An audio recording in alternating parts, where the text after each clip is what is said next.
बहुत पुरानी बात है। यशकेतु नाम के राजा पुण्यपुर नामक राज्य में राज करते थे। उनका सत्यमणि नाम का एक दीवान था। सत्यमणि बड़ा ही समझदार और चतुर मंत्री था। वह राजा का सारा राजपाट संभालता था और विलासी राजा मंत्री पर सारा भार डालकर भोग में पड़ा रहता था। राजा के भोग विलास में होते अधिक खर्च की वजह से राजकोष का धन कम होने लगा। प्रजा भी राजा से नाराज रहने लगी। जब मंत्री को इस बारे में पता चला कि सब राजा की निंदा कर रहे हैं तो उसे बहुत दुख हुआ। फिर जब उसने देखा कि राजा के साथ उसकी भी निंदा हो रही है तो उसे बहुत बुरा लगा। सत्यमणि ने अपने आप को शांत करने के लिए तीर्थ यात्रा पर जाने का विचार किया। इस बारे में उसने राजा से बात की और आज्ञा लेकर तीर्थ यात्रा पर निकल गया। सत्यमणि चलते चलते एक समुद्री तट पर पहुंच गया। पूरा दिन बीत गया और रात हो चुकी थी। उसने सोचा कि आज रात यहीं रुककर आराम कर लेता हूँ। यह सोचकर वह एक पेड़ के नीचे सो गया। आधी रात को जब उसकी आंख खुली तो उसने देखा कि समुद्र से एक जगमगाता वृक्ष निकल रहा है। उस पर तरह तरह के हीरे जवाहरात लगे हुए थे। उस वृक्ष पर वीणा बजाती एक सुंदर कन्या बैठी थी। इस नजारे को देख सत्यमणि को अपनी आंखों पर विश्वास नहीं हो रहा था। देखते ही देखते अचानक वह पेड़ और उस पर बैठी कन्या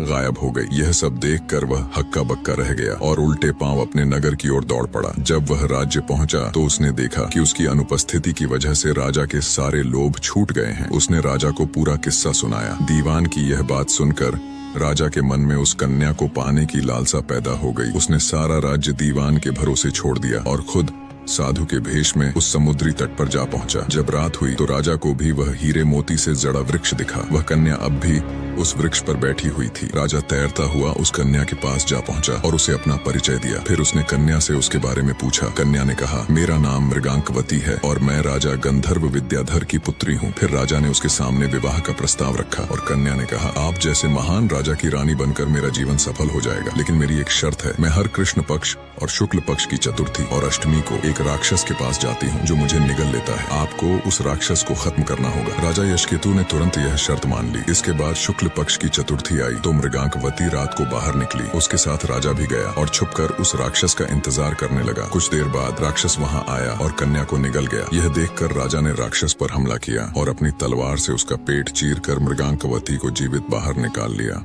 इसके बाद राजा ने उससे पूछा कि यह सब क्या है। इस पर मृगांकवती ने उत्तर दिया कि मैं हर अष्टमी और चतुर्थी के दिन यहाँ शिव पूजा करने आती हूँ और जब तक मैं घर नहीं लौटती मेरे पिता मेरे बिना कभी भोजन नहीं करते। एक बार मुझे घर पहुँचने में देर हो गई और पिताजी को अधिक देर तक भूखा रहना पड़ा। जब मैं घर लौटी तो वह बहुत गुस्से में थे और उन्होंने मुझे श्राप दे दिया कि जब भी मैं चतुर्थी के दिन पूजा करने जाऊंगी तो एक राक्षस मुझे निगल लेगा। फिर मैं उसका पेट चीर कर बाहर निकल आया करूंगी। जब मैंने उनसे श्राप से मुक्त करने की विनती की तो उन्होंने कहा कि जब पुण्यपुर के राजा मुझसे विवाह करने के लिए उस राक्षस का वध करेंगे तब मैं श्राप मुक्त हो जाऊंगी। कन्या के श्राप मुक्त होने के बाद राजा उसे अपने साथ अपने राज्य में ले गया और धूमधाम से उसके साथ शादी की। इसके बाद राजा ने दीवान को सारी कहानी सुनाई और यह सब सुनकर दीवान की मृत्यु हो गई। इतना कहकर बेताल ने राजा विक्रम से पूछा, हे राजन, अब तुम यह बताओ कि यह सुनकर दीवान की मृत्यु क्यों हुई। विक्रम ने कहा, दीवान की मृत्यु इसलिए हुई क्योंकि उसने सोचा कि राजा फिर स्त्री के मोह में पड़ गया और उसके भोग विलास के कारण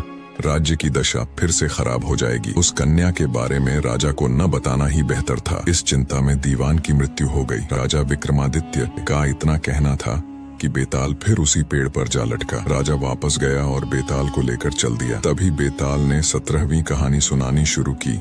उज्जैन नगरी में महासेन नाम का राजा राज करता था। उसके राज्य में वासुदेव शर्मा नाम का एक ब्राह्मण रहता था जिसके गुणाकर नाम का बेटा था। गुणाकर बड़ा जुआरी था। वह अपने पिता का सारा धन जुए में हार गया। ब्राह्मण ने उसे घर से निकाल दिया। वह दूसरे नगर में पहुंचा। वहां उसे एक योगी मिला। उसे हैरान देखकर योगी ने कारण पूछा तो उसने सब बता दिया। योगी ने कहा, लो पहले कुछ खा लो। गुणाकर ने जवाब दिया, मैं ब्राह्मण का बेटा हूँ, आपकी भिक्षा कैसे खा सकता हूँ। इतना सुनकर योगी ने सिद्धि को याद किया। वह आई। योगी ने उससे आवभगत करने को कहा। सिद्धि ने सोने का महल बनवाया और गुणाकर उसमें रात को अच्छी तरह से रहा। सवेरे उठते ही उसने देखा कि महल आदि कुछ भी नहीं है। उसने योगी से कहा, महाराज, उस स्त्री के बिना अब मैं नहीं रह सकता। योगी ने कहा, वह तुम्हें एक विद्या प्राप्त करने से मिलेगी और वह विद्या जल के अंदर खड़े होकर मंत्र जपने से मिलेगी। लेकिन जब वह लड़की तुम्हें मेरी सिद्धि से मिल सकती है तो तुम विद्या प्राप्त करके क्या करोगे। गुणाकर ने कहा, नहीं, मैं स्वयं वैसा करूंगा। योगी बोला, कहीं ऐसा न हो कि तुम विद्या प्राप्त न कर पाओ और मेरी सिद्धि भी नष्ट हो जाए। पर गुणाकर न माना। योगी ने उसे नदी के किनारे ले जाकर मंत्र बता दिए और कहा कि जब तुम झप करते हुए माया से मोहित होगे तो मैं तुम पर अपनी विद्या का प्रयोग करूंगा। उस समय तुम अग्नि में प्रवेश कर जाना। गुणाकर झप करने लगा। जब वह माया से एकदम मोहित हो गया तो देखता क्या है कि वह किसी ब्राह्मण के बेटे के रूप में पैदा हुआ है। उसका विवाह हो गया, उसके बाल बच्चे भी हो गए। वह अपने जन्म की बात भूल गया। तभी योगी ने अपनी विद्या का प्रयोग किया। गुणाकर माया रहित होकर अग्नि में प्रवेश करने को तैयार हुआ। उसी समय उसने देखा कि उसे मरता देख उसके माँ बाप और दूसरे लोग रो रहे हैं और उसे आग में जाने से रोक रहे हैं। गुणाकर ने सोचा कि मेरे मरने पर ये सब भी मर जाएंगे और पता नहीं कि योगी की बात सच हो या नहीं। इस तरह सोचता हुआ वह आग में घुसा तो आग ठंडी हो गई और माया भी शांत हो गई। गुणाकर चकित होकर योगी के पास आया और उसे सारा हाल बता दिया। योगी ने कहा, मालूम होता है कि तुम्हारे करने में कोई कसर रह गई। योगी ने स्वयं सिद्धि को याद किया पर वह नहीं आई। इस तरह योगी और गुणाकर दोनों की विद्या नष्ट हो गई। इतनी कथा कहकर बेताल ने पूछा, राजन यह बताओ कि दोनों की विद्या क्यों नष्ट हो गई? राजा बोला, इसका जवाब साफ है, निर्मल और शुद्ध संकल्प करने से ही सिद्धि प्राप्त होती है। गुणाकर के दिल में शंका हुई कि पता नहीं योगी की बात सच होगी या नहीं। योगी की विद्या इसलिए नष्ट हुई कि उसने अपात्र को विद्या दी। राजा का उत्तर सुनकर बेताल फिर पेड़ पर जा लटका। राजा वहां गया और उसे लेकर चला तो उसने 18वीं कहानी सुनाई। हिमालय के पर्वत पर गंधर्वों का एक नगर था जहां जीमूत केतु नाम का एक राजा राज करता था। राजा का एक बेटा था जिसका नाम जीमूत वाहन था। दोनों राजा और राजकुमार बहुत भले और धर्म कर्म में लगे रहते थे। उनकी प्रजा भी स्वतंत्र थी, लेकिन धीरे धीरे कुछ प्रजा के लोग असंतुष्ट हो गए और एक दिन उन्होंने राजा के महल को घेर लिया। यह देखकर राजकुमार ने अपने पिता से कहा, आप चिंता न करें, मैं सबको भगा दूंगा। पर राजा ने कहा, नहीं ऐसा मत करो। महाभारत के बाद युधिष्ठिर को भी पछताना पड़ा था। लड़ाई से कुछ नहीं मिलता। इसके बाद राजा ने राज्य अपने गोत्र के लोगों को सौंप दिया और राजकुमार के साथ मलयाचल पर्वत पर जाकर एक कुटिया में रहने लगा। वहाँ जीमूत वाहन की दोस्ती एक आर्षी के बेटे से हो गई। एक दिन जब वे दोनों भवानी के मंदिर गए तो उन्हें मलय केतु राजा की बेटी मिली। दोनों एक दूसरे पर मोहित हो गए और बाद में राजकुमारी के पिता ने अपनी बेटी का विवाह जीमूत वाहन से कर दिया। एक दिन जीमूत वाहन को पहाड़ पर सफेद हड्डियों का एक ढेर दिखाई दिया। उसने पूछा तो पता चला कि ये हड्डियां नागों की हैं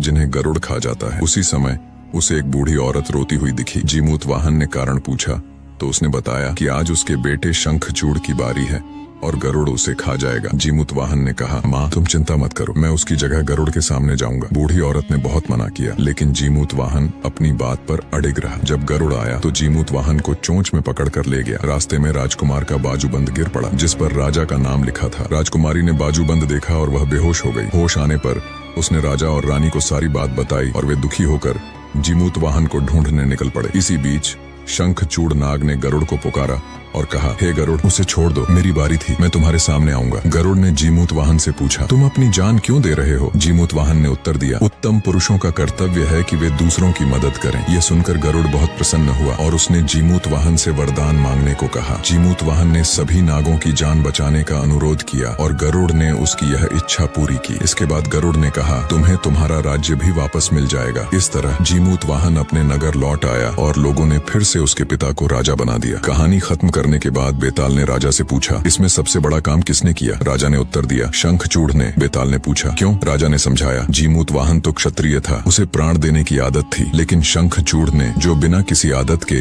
अपनी जान की परवाह किए बिना जीमूत वाहन को बचाने का फैसला किया, इसीलिए सबसे बड़ा काम शंखचूड़ ने किया। इतना सुनते ही बेताल फिर से पेड़ पर जाकर लटक गया। पेड़ पर उल्टे लटके बेताल को फिर से अपने कंधे पर उठाकर राजा विक्रमादित्य शमशान की ओर चलने लगे। तभी बेताल ने 19वीं कहानी शुरू की और बोला, आगे की कहानी जानेंगे अगले भाग में। अगर आप अगला भाग देखना चाहते हैं तो हमारे चैनल को सब्सक्राइब करें और कमेंट्स में जरूर बताएं कि आपको वीडियो कैसी लगी। तो फिर